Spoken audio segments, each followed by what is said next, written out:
पति, पत्नी और नौकरानी।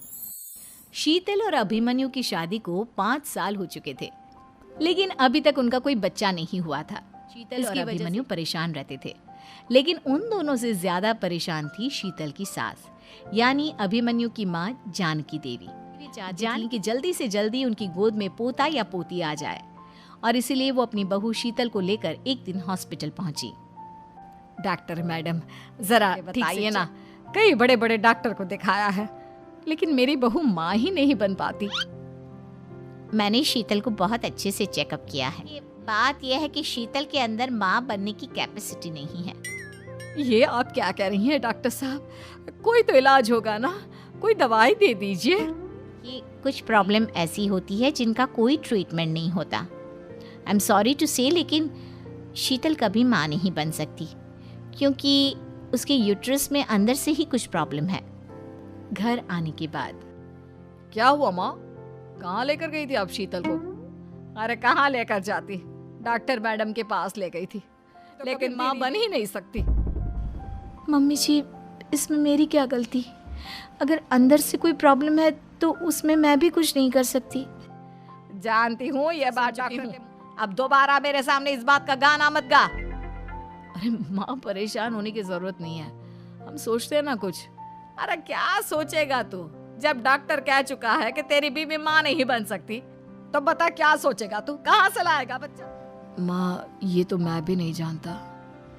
अभिमन्यु, क्यों ना हम अनाथ आश्रम से एक बच्चा गोद ले आए? क्या फर्क पड़ा हो या गोद लिया हुआ? आई बड़ी बातें बनाने वाली, क्या फर्क पड़ता है? अरे क्यों फर्क नहीं पड़ता? मुझे इस वंश को आगे बढ़ाने के लिए मेरे बेटे का खून चाहिए, किसी दूसरे का नहीं। लेकिन माँ, आप जानती हैं कि ये अब पॉसिबल नहीं है। मैं कुछ नहीं जानती।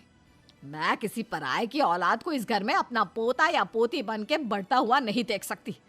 मेरा वंश मेरे बेटे के खून से ही आगे बढ़ेगा। लेकिन मम्मी जी, ऐसा कैसे हो पाएगा? तेरे जानती है ना, मेरा और अभिमन्यु का बच्चा नहीं हो सकता। तो मैं अपने बेटे की दूसरी शादी करवाऊंगी, और अपनी दूसरी बीवी से ये मुझे बच्चा पैदा करके देगा। ये आप क्या कह रही हैं माँ?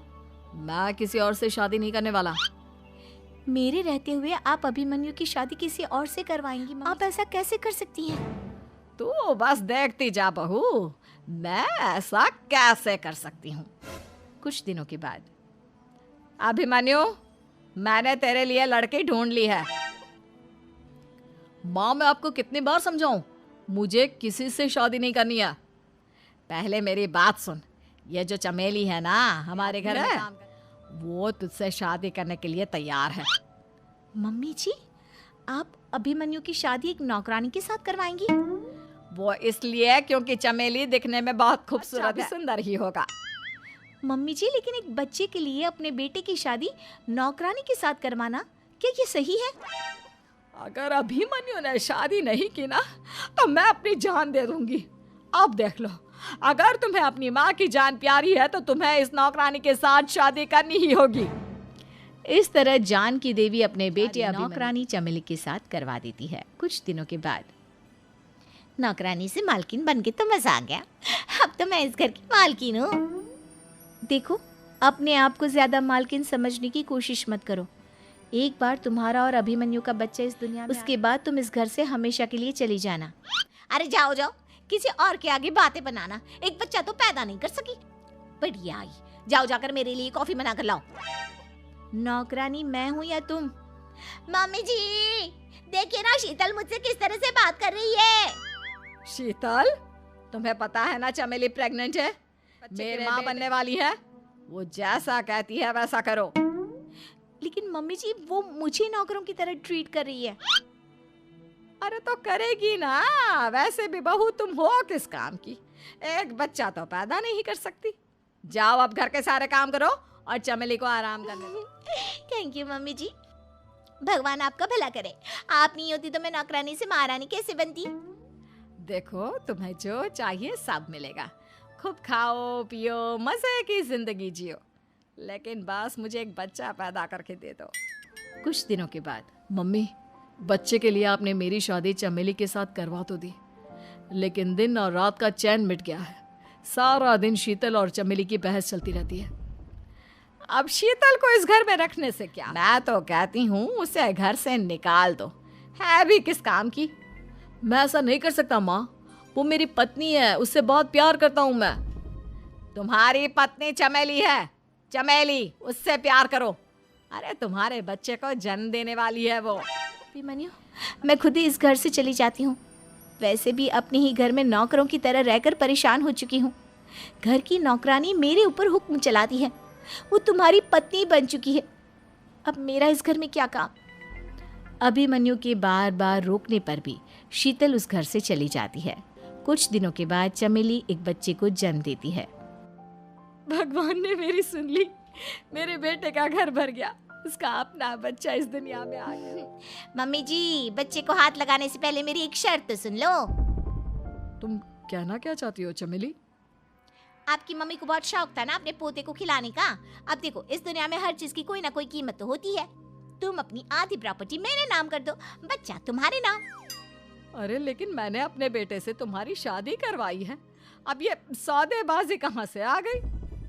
जो औरत अपनी बहू को घर नौकरानी के साथ अपने बेटे की शादी करवा दे, वो तो सौदेबाजी कर ही सकती है ना। उसका कैसे भरोसा कर सकते हैं? मुझे बस आप लोगों की प्रॉपर्टी चाहिए, उसके बाद ही बच्चे को आप हाथ लगा सकते हैं। मैंने कहा था ना मम्मी, आप गलत कर रही हैं। देखिए, उसका नतीजा आपके सामने है। शीतल को पता चलता है कि अभिमन्यु और चमेली का बच्चा दुनिया में आ गया है, तो वो अपने घर पहुंचती है। अभिमन्यु, कहाँ है आपका बच्चा? क्या मैं उसे देख सकती हूँ? कुछ भी मत पूछो शीतल, माँ की हुई एक गलती हम लोगों पर भारी पड़ रही है। वो नौकरानी अपनी औकात और अब हमसे अपनी आधी प्रॉपर्टी मांग रही है, वो भी बच्चे के बदले में। एक बात कहूँ अभिमन्यु, आप उसे कुछ भी देने से मना कर दो। अरे कैसी बात कर रही हो? मेरे बेटे की औलाद है उसके पास, ऐसे कैसे मना कर दे? मम्मी जी, अभिमन्यु का बच्चा नहीं है, वो चमेली और उसके बॉयफ्रेंड का बच्चा है। ये तुम क्या कह रही हो शीतल? ये देखिए वीडियो, चमेली और उसका बॉयफ्रेंड आपस में बातें कर रहे हैं कि उन दोनों ने मिलकर आपको बेवकूफ़ बनाया है। बच्चे के बदले आपसे प्रॉपर्टी भी हड़प लेंगे। हे भगवान, ये मुझसे क्या हो गया?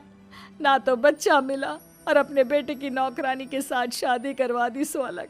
अब क्या होगा?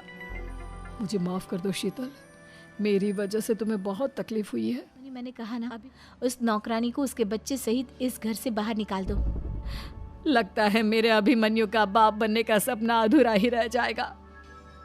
अभिमन्यु, अपनी मम्मी से कहो कि परेशान ना हो। आपको याद है एक बार हम एक IVF सेंटर गए थे, मैंने फिर से वहाँ जाकर बात की थी और आपको पता है मैं प्रेग्नेंट हूँ, क्योंकि हमने वहाँ पर प्रोसीजर करवाया था जिसकी वजह से मैं प्रेग्नेंट हो गई थी। और इस बात का पता मुझे बस कुछ महीने पहले ही लगा है। हमारा बच्चा इस दुनिया में आने वाला है अभिमन्यु। माफ कर दो शीतल बहू, मुझसे बहुत बड़ी गलती हो गई। कोई बात नहीं माँ, लेकिन अब हमें उस धोखेबाज नौकरानी को इस घर से बाहर निकालना है और इस घर की मालकिन को वापस, वो भी अपने बच्चे के साथ।